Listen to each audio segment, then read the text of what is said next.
Why Andy Page's football play saved Dodgers World Series and deserves even more praise. Another big slate of college football games is teed up this week, just a few days after the first installment of the playoff rankings arrived. So let's talk baseball.OK, with a bit of football included if you hang in there. We sit here several days after Game 7 of the World Series, and I don't quite get it. Yes, that was a Game 7 filled with dramatic defensive gems in a World Series overflowing with them. So maybe it's sheer volume doing a wee bit of damage here. But whatever the reason, Andy Page's ninth inning catch in Game 7 isn't getting all the accolades it deserves. It definitely makes the highlight reel and gets 2 or 3 looks and plenty of superlatives, but we should take the big leap and call it what it is: the greatest defensive play in baseball history. Seen better? Sure you have. As great as it was, we've all seen plays that were physically better, though not by much. But add on the gravity of the situation, and then try to find a better play. If that ball falls in deep left field, it's not just the game that's over, but an entire season.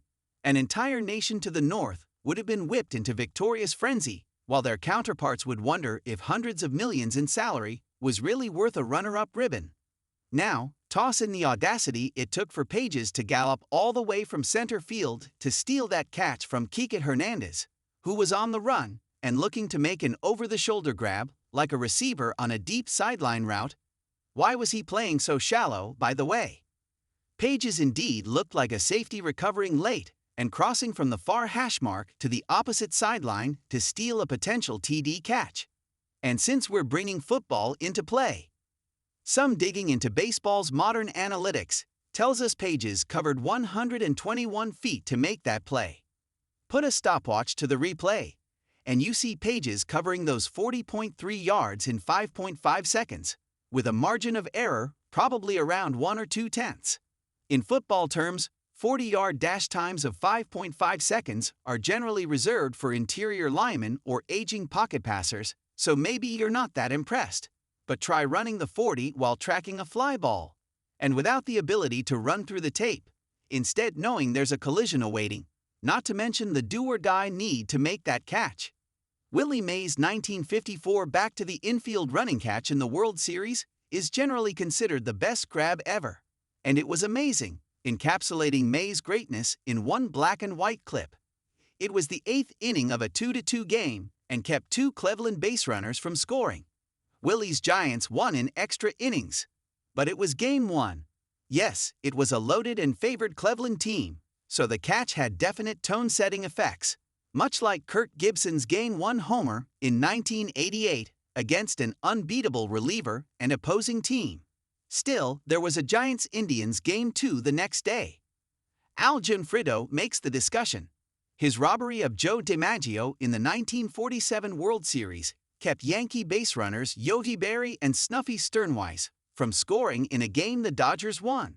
It helped the Dodgers survive Game 6, but they lost Game 7. This obviously leaves off plenty of stunning defensive gems in World Series history, but again, consider the circumstances. And why not consider the accompanying storylines?